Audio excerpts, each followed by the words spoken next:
But I think we've just forgotten what the media's job is supposed to be. We're not here to be cheerleaders of the government. We're here to ask questions. We're supposed to be asking questions. I think that if the India Alliance has chosen not to appear on the shows of certain anchors, they are perfectly within their rights to do that. It does not infringe upon the freedom of of those anchors to propagate and continue to do their so-called journalism. We've all had to kind of reinvent ourselves, right? I mean, I'm in my mid 40s, and you just have to suddenly, you wake up and you're like, okay, I have to try something completely new. And that's been very scary at one level, but also challenging and exciting. I think I haven't felt so suffocated and felt that I couldn't breathe in those, literally in those like first few weeks of January, when I had to be there before I actually left physically from that building. And once I did, I felt I could exhale, and I did.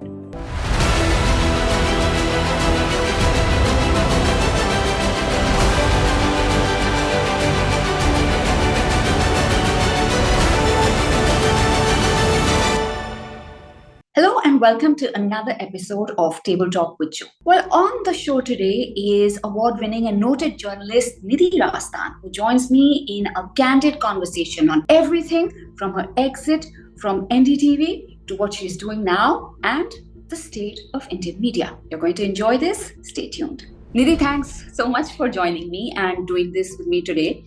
I've known you a long time, but how challenging has it been in the last few years to practice journalism? Yes, I have known you a really long time. So a big disclaimer here. I think I've known you for what, more than 20 years now, Jyotsna. And we worked together in the heydays of television when, things were going great and when it was a very different environment to work in. And obviously the last few years have been very, very challenging in terms of, firstly, the stories one has had to cover and the subjects that one has had to deal with. Often, things that have been emotionally very difficult to deal with, when, for example, lynchings happen and you have actually got panelists in the studio who are trying to justify it or, give a counterpoint to it. And it became extremely frustrating at some level to have to deal with that. Apart from, other challenges that one faced, it's such a long list. But of course, the past year in particular has been very challenging because everything changed for NDTV. It moved to a new management and it changed many of our lives as well in the process. Some would say, let's get a little nostalgic. It's nostalgia, but it's also a reality check on what life was like in those, what I always call it, the golden age of journalism. And from there to now, do you want to just describe where we were to where we are? I don't think we ever lived in a perfect environment. Let's face it. I think that when you look back at I've been in this profession now for 23, 24 years. And it's not that things were, perfect. It's not that we didn't make mistakes. And it's not that governments did not try to control the narrative even then. It's a fact. Any government which is in power, whether it was the Congress back then or governments that are in power in different states today, they want to control the media narrative. They want to set the agenda. So, they'll call newsrooms, they'll call editors, they'll try to get a story dropped, they'll try to get a ticker changed. It'll be the most, inane things that, that will irk them. And they will try to use their influence to set the headlines the way that they want to. What's been different in the last decade or so is the kind of, I think, one is the very visible capitulation of the mainstream media to the establishment, where you have very few, in fact, in television, I would say today, almost no critical voices of the establishment and of the government. The job of journalists is to be critical and to hold power to account. And that doesn't mean holding only the opposition to account, right? So you now see a mainstream media and TV in particular that's completely sort of, when it was asked to bend, it didn't just crawl, it's just literally prostrated and has no critical view at all. Not even a critical view, I would say, even a fair and balanced perspective on what's going on. There's no balance on TV anymore. To be honest, the print media by and large is not that different. It's just that it's couched in the fact that it's a newspaper. You'll have op-eds, things that are couched in a newspaper, headlines that are removed from the front page and put on page 13 because it may make the government uncomfortable. So I think the good journalism that is being done today is basically by sections of the digital media, a couple of good newspapers that still hold truth to power, and that's it. So that space has shrunk, where people are actually asking tough, where journalists are asking tough questions. And I think that's been the sort of sea change. Look, whatever it is, the UPA government was hammered by the press, and rightly so, whether it was on scams or inaction or the silence of the leadership at that time. And that was justified, and that's what we were supposed to do. We're not seeing that kind of questioning today. So, what basic tenet of journalism, in a sense, right, that has been let go, in your opinion? Just doing our job. I don't think journalists, I mean, I don't even call many of them journalists anymore, but I think we've just forgotten what the media's job is supposed to be. We're not here to be cheerleaders of the government. We're here to ask questions. We're supposed to be asking questions. And when you look at the state of Indian television in particular, it's very sad to see the ground reporting is almost missing anywhere you go. I mean, Manipur is a classic example of that, where frankly it took a video to come out onto the internet and onto the social media for the national media to wake up, because there was so much outrage on social media. I mean, even the police didn't act until that outrage kind of came out on social media. But where was the rest of the mainstream press and the national press in Manipur before that? People just kind of started flying in and going in to do some ground reporting only post that horrendous video that shocked all of us.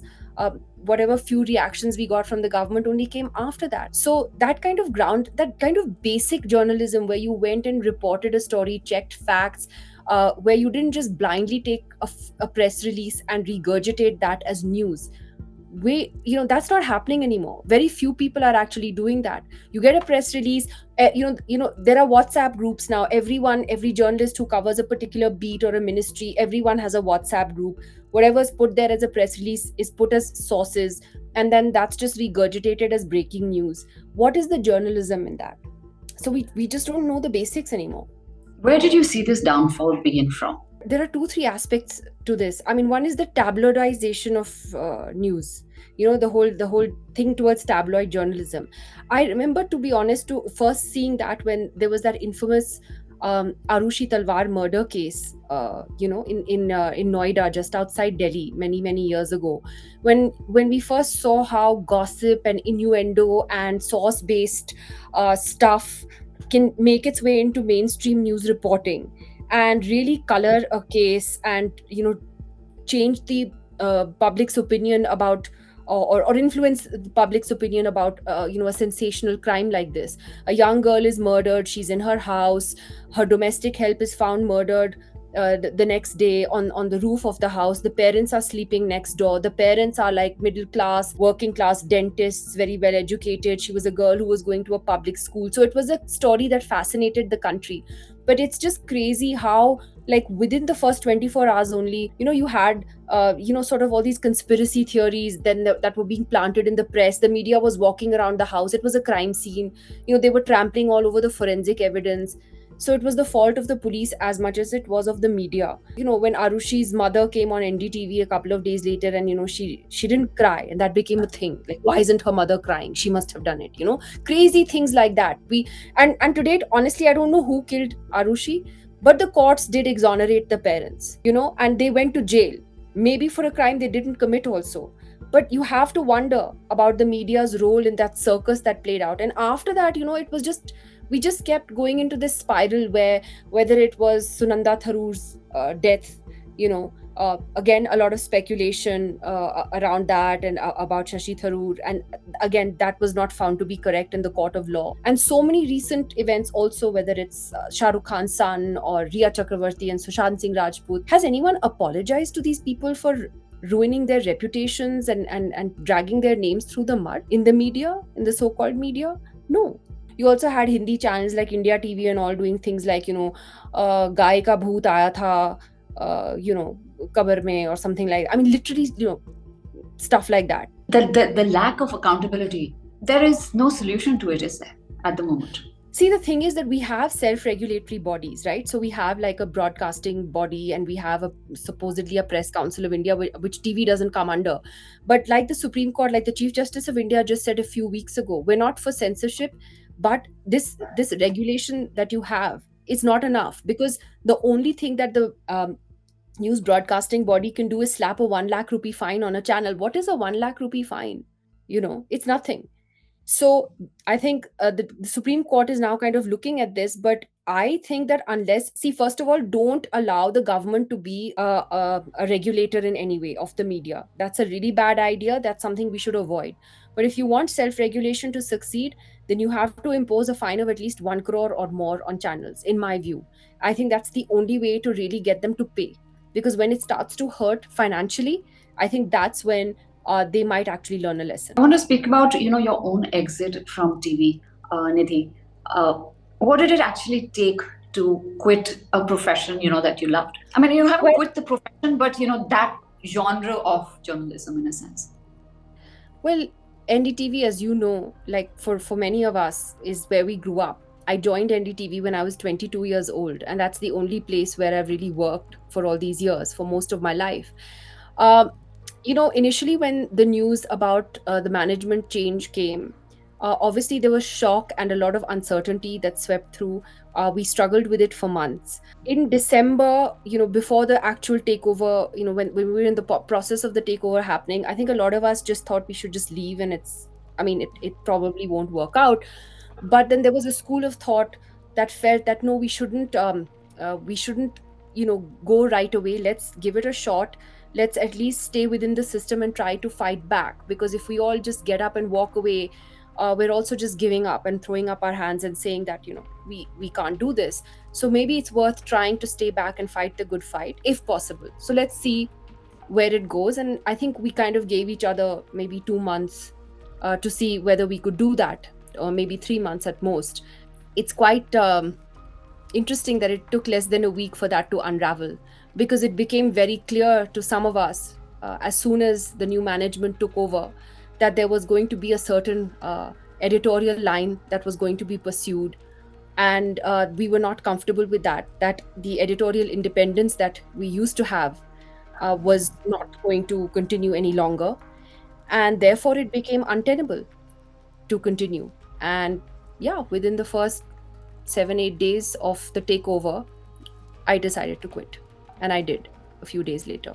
In the meantime, what was your pushback like? Well, the thing was that, till December, we still had Radhika and Pranoy very much associated with NDTV. So, there was no, we knew that the change was coming. Things didn't really start moving till November of last year.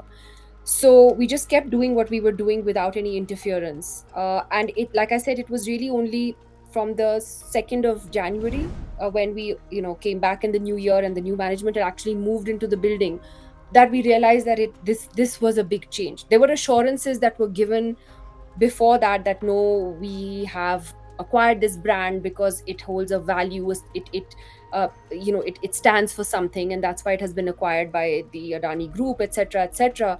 And there were very public assurances that were made on this as well, not just private assurances to all of us. But it was very clear that that was not going to be the case. And I think that, like, there were some of us who pushed back on quite a few stories to say that, well, we should be covering this properly, we should be doing XYZ. And when you realize that the response from the other side is, well, you just can't do that, then a red flag goes up. And everyone, I think, has their own sort of red lines. It's not easy for everyone, Jyotsna, to just get up and walk away. People have different compulsions, financial, otherwise, children, etc. But I think that once you realize what your red lines are, you must you have to just take a hard call and say, okay, that I have to walk away from this. And honestly, once that happens, it wasn't that painful, because it wasn't the NDTV that we knew and we grew up with anymore. So it just actually made it was a relief.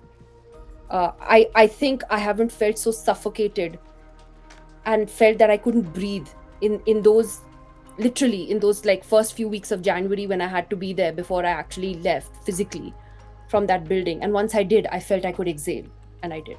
And you're doing such wonderful stuff, as I keep telling you, keep going. But the other thing is, like you said, right, NDTV was home to so many of us for so long. So that's one aspect of it. The second aspect of the takeover, in a sense, not in a sense, the takeover of NDTV also means that effectively the last standing bastion of television fell.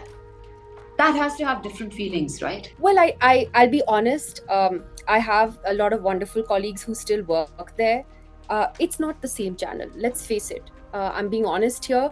It's not the same NDTV that we knew, and perhaps that was inevitable, because when there is a change of management, there will be a change of direction, a change of vision. Different people will come in. They'll have a different perspective, and fine, good luck to them. It's their channel now. I just Some of us just didn't want to be a part of that, chose our own way. It's not an easy it's not easy. Like, I mean, it's nice of you to say, one is doing such wonderful things, but we've all had to kind of reinvent ourselves, right? I'm in my mid 40s, and you just have to suddenly, you wake up and you're like, okay, I have to try something completely new.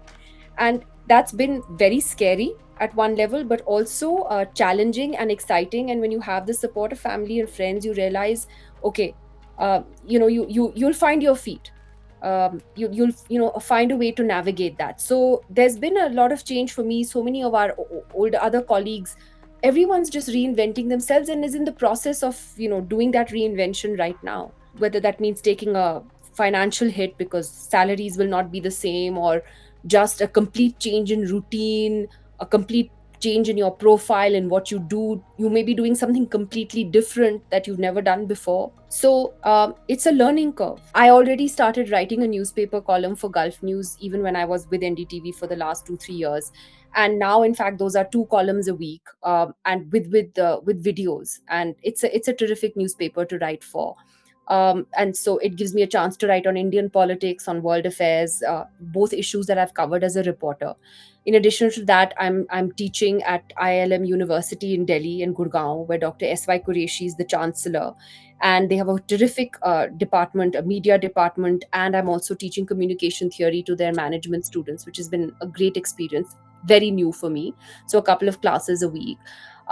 There's a new YouTube kind of slash podcast series with Couple Sybil. In fact, that just dropped a series of conversations on various issues, legal issues, political issues, etc. So I'm actually busier than I was when I was in NDTV in that sense. But it's interesting because there's a little bit of this, there's a little bit of that, and it's new. It's exciting in its own way. It is a slightly slower pace of life, which I do appreciate a lot after working like 12 hours a day for years and years with no holidays or no like sense of when a holiday was coming. To have that kind of work life balance is actually very nice now. Do you think there's going to be a course correction, or is it, the way things are, it's a done deal for at least the next several years when it See, as comes far to? as Yeah. the media, the thing is that I think the way the media has conducted itself, particularly television. I fear that any government that comes to power, whether it is any other party tomorrow, even if it's not the BJP, they have realized that it's not that difficult to make the media pliant and to make them sort of bow to your terms. So I think that that's how it's going to be. They don't just lack a spine. They're scared. They're worried about whether they'll be raided by some agency tomorrow. The experience of a lot of other media houses, including NDTV, has shown that yes, you can be. So in that sense, I think we've opened ourselves up to a very dark chapter. But I'm still hopeful because I think those that are still doing good journalism in the digital space are actually doing a really good job, and that gives you hope because you do see a pushback from those guys, whether it's a news minute or a news laundry or a scroll. They're still pushing the boundaries, they're still doing good journalism. What is your opinion on the opposition ban of certain on certain journalists or certain so-called journalists, whichever way you look at it? That's become such a huge controversy. I'll be very honest. I'm personally never in support of bans, and I'm not in support of announcing them on the top of your lungs, which is what the opposition decided to do. I think that in a democracy, if we can avoid this kind of boycott slash ban practice, that would be ideal. Unfortunately, we're not living in an ideal democracy. And I think when you said so called journalists, that pretty much hit the nail on the head. I think that if the India Alliance has chosen not to appear on the shows of certain anchors, they are perfectly within their rights to do that. It does not infringe upon the freedom of of those anchors to propagate and continue to do their so-called journalism in any way. They can continue to attack the opposition every day, to attack Muslims every day, to create divides between communities every day. They can continue to do whatever they've all been doing already. Singled out individuals like that, I don't think that was necessarily the right thing to do. Perhaps a quiet non-cooperation movement would have been better. And also, it's not new. I find some of the outrage really laughable because, like I said on Twitter also, NDTV was boycotted by the BJP for years. They stopped coming on our channel, except, you'd have the odd one or two persons who might come and then they'll get a call, kyun ja rahe ho? So, nobody spoke about this is a, freedom of the press issue. This is very bad. This is because they just didn't care, because it was just one channel. Now that it's happened, on a bigger scale, to anchors across channels, and I believe they're really struggling, sort of, to find people to fill that gap. But I think these are unusual times. I don't necessarily also agree with all the people on that list being sort of clubbed together. I do think there are a couple of names that didn't deserve to be there. I don't think they might be doing shows that make the opposition uncomfortable from an ideological political point of view, but I don't think they're practicing hate speech the way some of the others are. So, but there are quite a few of those on that list who are just indulging in hate speech night after night, and should actually have police cases against them for hate speech. So, but no one's going to do that, right? So, it is what it is. It's the reality of the times we live in. I'm not going to be sanctimonious about it and pretend, that this is a freedom of the press issue. It's not. Hate At speech least not. is anyway. It's so normalized. I mean, we've seen what's going on in the new Yeah, parliament. exactly. So Are doing that, right? They're indulging in hate speech. I mean, look at what Sudarshan TV does. Look at the show Sudhir Chaudhary has done. It's, I mean, it's, you an entire community is vilified, and night after night. But I do have a bigger question, which is, what about holding the platforms that they come onto account? What about those channels that give them that platform? The proprietors who close their eyes and look the other way, or perhaps actively encourage this kind of journalism, because it's not journalism, or this kind of, I don't know, infotainment, newstainment. I don't know what you want to call it. It's not. sensationalism, isn't it?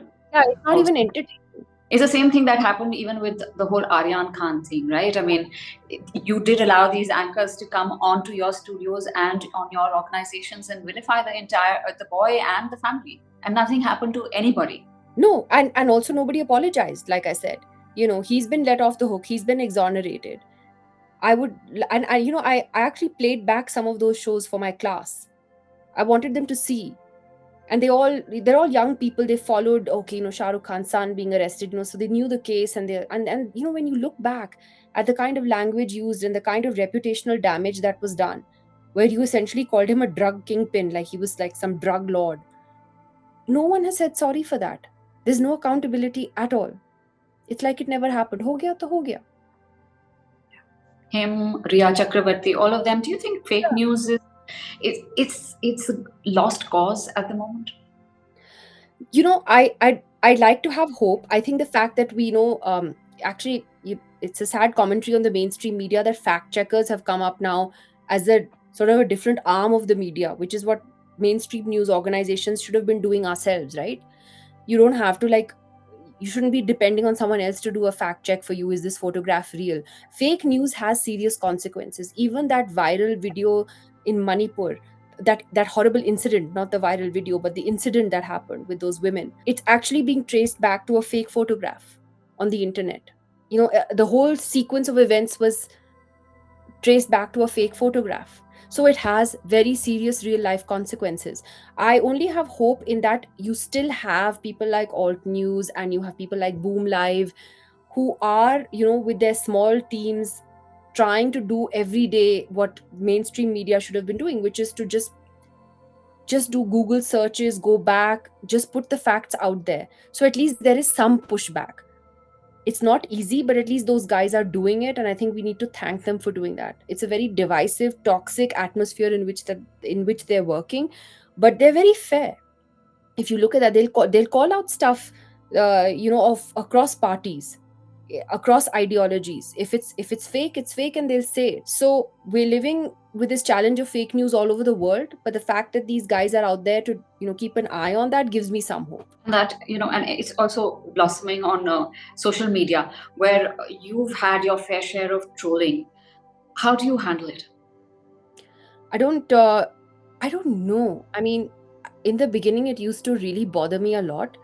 I think over time you do develop a thicker skin, but sometimes it can get to you even. And I think often people don't realize when like, I don't like online lynch mobs, because we turn into online lynch mobs. One person might make a mistake, uh say something stupid, and then everybody will just pile onto that person, like 1,000 quote tweets will happen, and they'll just like bully that person online. But we turn into online lynch mobs really quickly. We don't even realize that we are part of those online mobs, and it can be very, very hurtful. It can be, I mean, sometimes you wonder why you're on this platform. I'm only on it because when I wasn't on it, like, there were fake accounts coming up and tweeting, or putting stuff in my name. So this was just a way of like being there so that I control the narrative myself. But I think, at some level you just have to switch off, like, put what you want to put out there, engage very little. And I think that I found that that really works. Like, just like, don't look at your mentions, or look at them very rarely, or just like put what you want out there and move on. And also now I consciously don't tweet as much as I used to. Like, it's like a kind of self censorship, where I don't want to comment. I might want to comment on something, but I may just think twice about it and say, just fish it next time. Sorry, I used a different word Go in for case it. you're and my mother's watching. Little pleasant things to end this up with: the dogs, life, Yes, work life balance. Let's talk about the dogs, the retrievers. yes. How many do you As have? I have three dogs. One is a lovely cocker spaniel, and I have two golden retrievers. And actually, if you count my parents' dogs, then I have five dogs, because they have a golden retriever also and a lab. So I love my dogs. Like, I'm obsessed. They're just the best creatures in the world. As you know, you had a lovely golden retriever yourself, Disco, and it's like unconditional love, and they're just so happy, no matter how crappy your day has been, or whatever. They'll just look at you and wag their tail, and then you know they're just lovely. That's it. I You're think so lucky. they should have their own YouTube channel. They'll be really successful. Yeah, I think you should. But I'm, not going to show this part of the conversation to my girls, because the dilemma we're in, whether to get or not to get. But a lot of people actually, Nidhi, don't. Given that you're a public face, don't really know that how you're actually quite an introvert. Yes, I am. I have literally, like, I have so few friends, and that people I call my close friends. I can just count them on my fingers. I don't socialize much, as you know, which is a big problem. Yeah, I sleep by, well, I used to work till 10 o'clock at night in office, in TV, so I would only sleep by like 11:30 when I would come back, which was still pretty early, not bad. I mean, but now I sleep at 10. Yesterday I slept at 9:30. I mean, shame on me. You know, Saturday night, yeah, Friday night I slept at like 9. I just passed out because now I wake up at 6. I've discovered there's a whole new world at 6 in the morning, where my dogs want to run out and pee and like I talk to don't the know birds. you. I don't I know don't this, know Nidhi. what happened I to don't me. want to know her. Coffee at 6 in the morning, like, what's wrong with me? And I find, like, then you work out, and your day starts better. So yeah, I'm quite an introvert. And everyone would make fun of me and say that every Saturday I would just take my mother out for lunch, and we'd go, like, maybe little shopping, maybe go to the salon or something like that. So I made it a point to make that a routine. I I'm very, very introverted in that way. It's really weird, but it's true, and you know that better than anyone else. Yeah, and I'm wondering what to do now with this new with this new version of, Same what is it, version. 9:30 to 6 a.m. It's horrible. No, It's no, horrible. normally it's like 10, 10:30. It's just a horrible I confession. know that as well, but I mean, and I thought that was bad enough, but Yeah. now it's like, oh my God. Okay, ending this with a last quick question. What If you had to define the phase you find yourself in right now, what would it be? The best phase of my life. I really think the best is yet to come. And like I look at things positively. Like the fact that one has, one's health and family and friends around oneself. And the thing is, life is all about change. It's all about embracing challenges. It's scary, but it can be done. So I just think we had this great chapter in NDTV, and it was a privilege and it was wonderful, that chapter. And we were lucky to have worked in an organization like that, with Radhika and Pranoy Roy and all the other colleagues that we worked with. ठीक है, हो गया, it's over, it's time for a new phase, it's time to look ahead. And that's all I'm doing, looking ahead. And I know such super stuff is going to come. It's coming our way anyway. And so thanks for doing this, Nidhi, and taking the time out. Thanks. Go Thank run you. away. Bye. Bye.